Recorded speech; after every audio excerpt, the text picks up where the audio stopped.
प्रिय विद्यार्थियों, लोक प्रशासनिक कक्षा में आपका पुनः स्वागत है। हम लोग कार्मिक प्रशासन के बारे में पढ़ रहे थे। आज हम कार्मिक प्रशासन में वर्गीकरण अर्थात पद वर्गीकरण के बारे में पढ़ेंगे।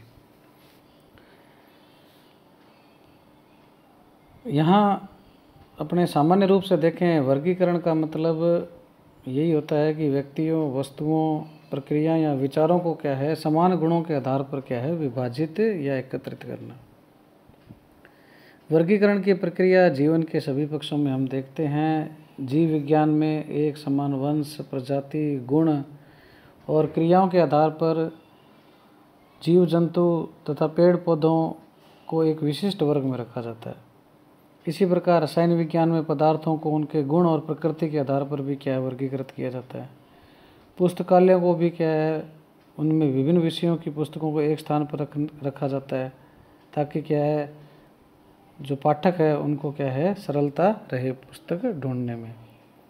तो वर्गीकरण की ये जो प्रक्रिया है, जब कर्मचारियों की योग्यताओं, वेतन और उनकी जो जिम्मेदारियां हैं उनको आधार बनाकर अपनाई जाती है, तो सामान्य भाषा में हम उसको क्या कहते हैं, पद वर्गीकरण, यानी पदों का वर्गीकरण, पोजीशन क्लासिफिकेशन।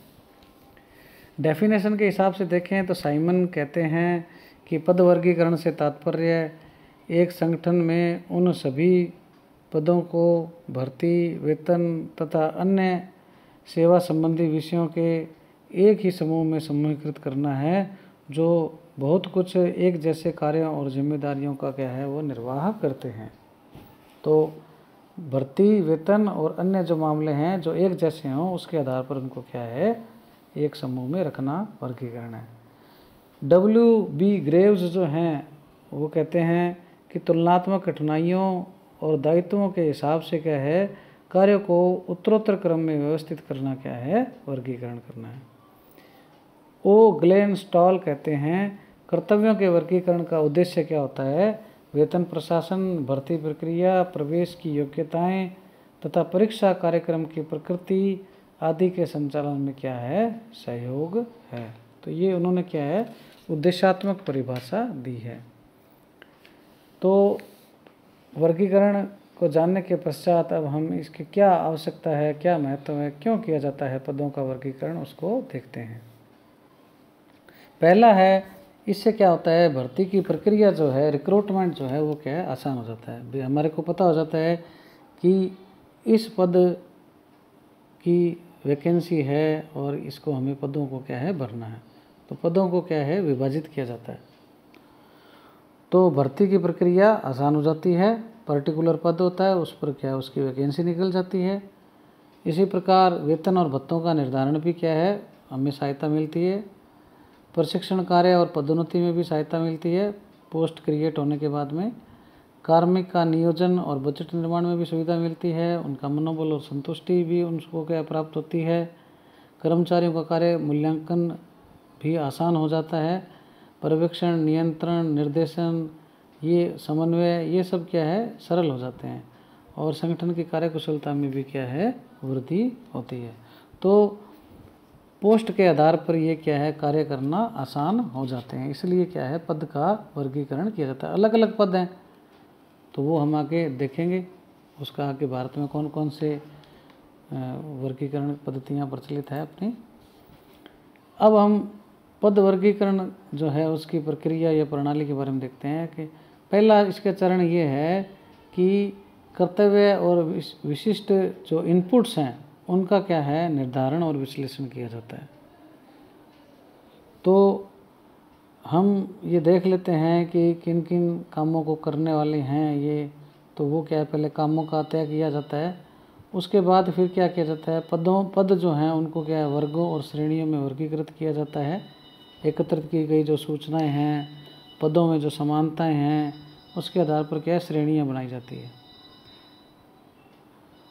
ये जो वर्गीकरण है द्वितीय चरण, इसमें क्या होता है, योग्यता, कर्तव्य, वेतन तथा कार्य की प्रकृति के आधार पर क्या है, ये हो सकता है, ये सरल और औचित्यपूर्ण होता है। तीसरा जो होता है, इसमें क्या करते हैं हम, वर्गीकृत पदों की प्रत्येक श्रेणी के पदों को लिखित परिभाषा और व्याख्या सहित तक क्या है, आवश्यक मापदंड, विशेषताएं, ज्ञान, अनुभव, कुशलता वो बता देते हैं इस पद के लिए ये चीज़ें हमारे को चाहिए। उसके बाद में लास्ट में क्या है, जो वर्ग हमने बनाया है, पद का वर्गीकरण किया है, उसको क्या है कार्यभार देकर उसको व्यक्तिगत पद की क्या है स्थापना कर दी जाती है। सरकारी कार्मिकों का वर्गीकरण करने के लिए वर्गीकरण नियंत्रण तथा अपील नियम है, CCA classification control and appeal नियम के अंतर्गत किया जाता है। तो भारत में जो वर्गीकरण है वो सबसे पहले नागरिक सेवा नियम 1930 के तहत क्या है शुरू हुआ था, और उसके बाद में फिर क्या है अलग अलग रूलिंग आ गई है। अब उसके बाद में हम देखते हैं कि वर्गीकरण की कौन कौन सी प्रणालियाँ विश्व में प्रचलित है। प्रशासनिक पद जो हैं उनका वर्गीकरण कर्मचारियों की शैक्षिक योग्यताओं, पदों की जिम्मेदारियों, व्यक्तिगत स्तर, कार्य की क्षमता तथा वेतनमान आदि के आधार पर किया जाता है, जो संबंधित देश की ऐतिहासिक निरंतरता, मूल्य और संस्कृति से प्रभावित होते हैं। साधारणतया पद वर्गीकरण की दो प्रणालियाँ प्रचलित है। एक तो है स्थिति वर्गीकरण जिसको रैंक क्लासिफिकेशन कहते हैं, दूसरा है कर्तव्य वर्गीकरण जिसको कहते हैं पोजीशन क्लासिफिकेशन। पहले हम रैंक वर्गीकरण के बारे में थोड़ा बता दूं आपको। इस प्रणाली को क्या है दर्जा वर्गीकरण भी कहते हैं, क्योंकि इस वर्गीकरण का आधार जो होता है कर्मचारी की व्यक्तिगत स्थिति या दर्जा नहीं है, बल्कि उसकी पोस्ट है और उससे संबंधित उसकी जिम्मेदारियां या कर्तव्य हैं। यह प्रणाली Bharat, Pakistan, Britain, Germany, France, Malaysia आदि देशों में प्रचलित है। इस प्रणाली में एक समान पद एक ही वर्ग में सम्मिलित नहीं होते। इस प्रणाली में कर्मचारियों को पद सोपान के ढंग से क्या रैंक में बांट देते हैं हम, इसलिए इसको रैंक क्लासिफिकेशन कहते हैं। प्रत्येक कार्मिक की एक श्रेणी होती है। पद या दायित्व या कार्य का वर्गीकरण नहीं किया जाता। कार्मिक की स्थिति उसकी सेवा या ग्रुप के आधार पर क्या है तय होती है। कर्तव्य जो वर्गीकरण है इसको पद वर्गीकरण भी कहते हैं। संयुक्त राज्य अमेरिका, कनाडा, फिलीपींस इनमें यह प्रचलित है। इसमें व्यक्तिगत स्थिति की बजाय उसके कर्तव्यों पर ये क्या है आधारित है। कर्तव्य या पद वर्गीकरण में प्रथम सोपान तो व्यक्तिगत पद ही होता है, लेकिन पद तो इस संगठनात्मक प्रणाली की एक इकाई है। वास्तव में पद जो है कुछ कर्तव्यों या दायित्वों का समूह है जो इस प्रकार के वर्गीकरण की दीवार में ईंटों के समान है। इस प्रणाली में एक समान पदों को एक ही वर्ग में रखा जाता है जो स्तर व प्रकार की दृष्टि से एक समान होते हैं। तो इस प्रकार से वर्गीकरण की ये दो प्रणालियाँ भारत में प्रचलित हैं, पूरे विश्व में प्रचलित है। भारत में स्थिति वर्गीकरण। इसके पश्चात देखते हैं भारत में लोक सेवाओं का वर्गीकरण।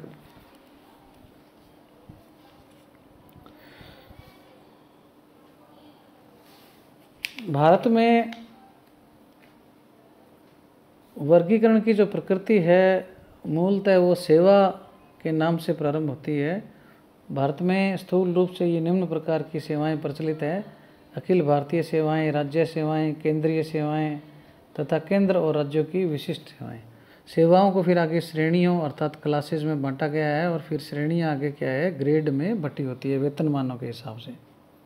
तो सेवाएं इतने प्रकार की होगी, श्रेणियां जो हैं वो क, ख, ग हैं, और ग्रेड जो हैं वो वेतनमानों के अनुसार है। वर्तमान में जो वेतन आयोग चल रहा है उसके हिसाब से लेवल बने हुए हैं, L1, L2, L4 से लेकर 18 तक हैं। तो इस प्रकार से क्या है भारत में क्या है सेवाओं का वर्गीकरण किया गया है। अब हम अखिल भारतीय सेवाओं की बात करें तो भारत में क्या है 3 प्रकार की अखिल भारतीय सेवाएं हैं। एक तो भारतीय प्रशासनिक सेवा जिसको IAS कहते हैं, दूसरी है भारतीय पुलिस सेवा, और तीसरी है भारतीय वन सेवा, इंडियन फॉरेस्ट सर्विस।